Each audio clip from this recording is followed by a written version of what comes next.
साथियों, बेतिया ने, चंपारण ने आरजेडी कांग्रेस के जंगल राज का सबसे डरावना रूप देखा है।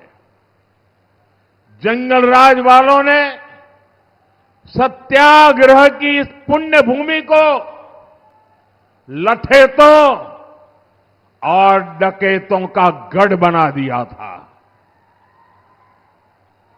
आए दिन यहां हत्याकांड होते थे। बहनों बेटियों का घर से बाहर निकलना मुश्किल था।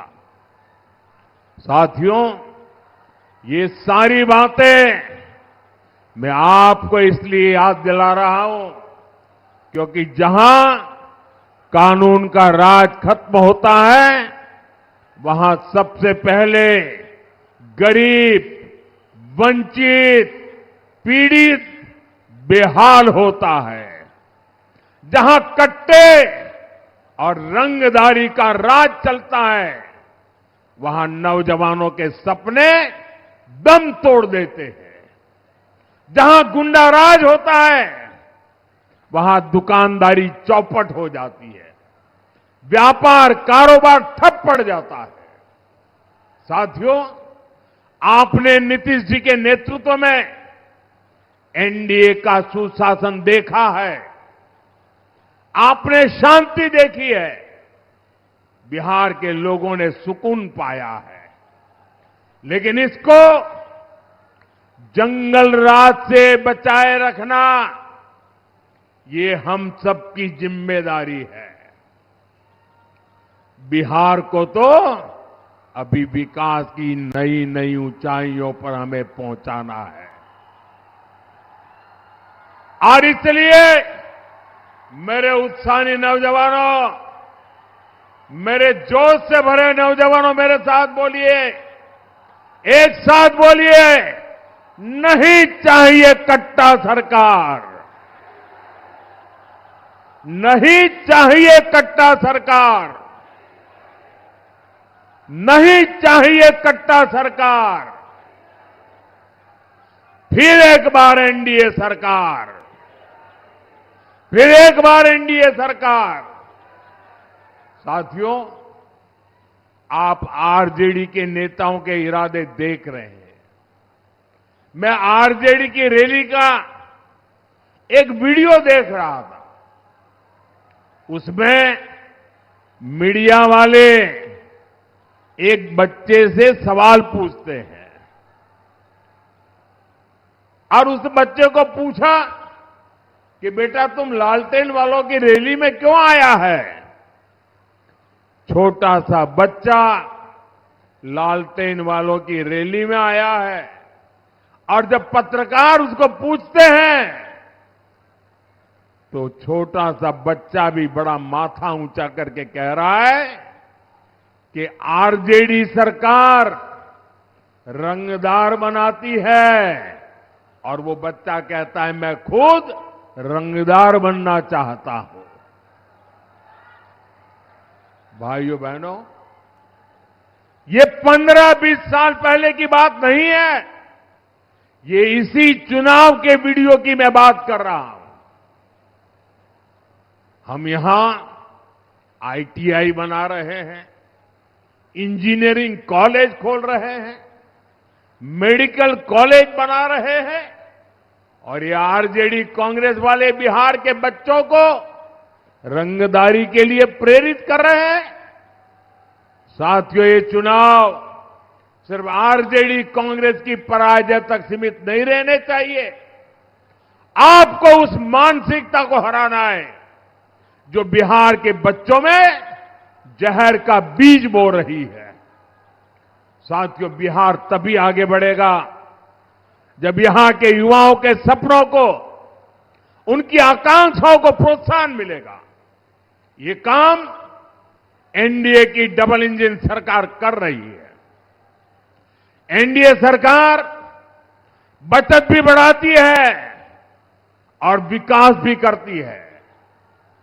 हमारी सरकार ने ऐसे निर्णय लिए हैं, ऐसी नीतियां बनाई हैं जिससे हर परिवार को बचत होती है।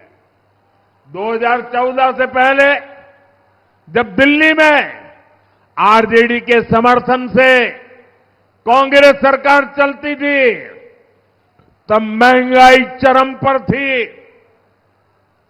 वो समय याद कीजिए। जो 30, 35, 40 साल के लोग हैं उनको तो जरूर याद आएगा। आपको याद है उस समय कौन से गाने चलते थे? महंगाई इतनी थी कि गाने चलते थे, महंगाई डायन खाए जात है, महंगाई डायन खाए जात है। ऐसे गाने तब कितने मशहूर हुए थे। आज आप देखिए देश में जीएसटी बचत उत्सव चल रहा है। रोजमर्रा की जरूरत की जितनी भी चीजें हैं उन पर जीएसटी या तो जीरो हो गया है या बहुत कम रह गया है। इसे खाने पीने का सामान, साबुन, तेल, दंतमंजन, जूते, कपड़े, ये सब पहले से कहीं ज्यादा सस्ते हो गए। बिहार में भी आप लोगों को स्कूटर, मोटरसाइकिल, पंखा, टीवी, फ्रिज, वॉशिंग मशीन, इन सारी चीजों की खरीद पर हजारों रुपयों की बचत हुई है। अगर मैं पिछले साल से तुलना करूं, इस साल अक्टूबर में, यानी पिछले साल का अक्टूबर महीना और इस साल का अक्टूबर महीना अगर मैं तुलना करूं तो बिहार में पहले से 3 गुना ज्यादा मोटरसाइकिल की बिक्री हुई है। आप कल्पना कर सकते हैं 3 गुना ज्यादा मोटरसाइकिल अकेले बिहार में बिकी है। साथियों, यही किस्सा मोबाइल फोन का भी है। पिछले वर्ष अक्टूबर में बिहार में करीब 6 लाख मोबाइल फोन बिके थे। इस वर्ष अक्टूबर में पिछले साल के मुकाबले करीब करीब 2 गुने, यानी लगभग 11 लाख मोबाइल फोन अकेले बिहार में 1 महीने में बिके हैं। यानी बिहार के युवा, बहनें, बेटियां जीएसटी बचत उत्सव का पूरा फायदा उठा रहे हैं।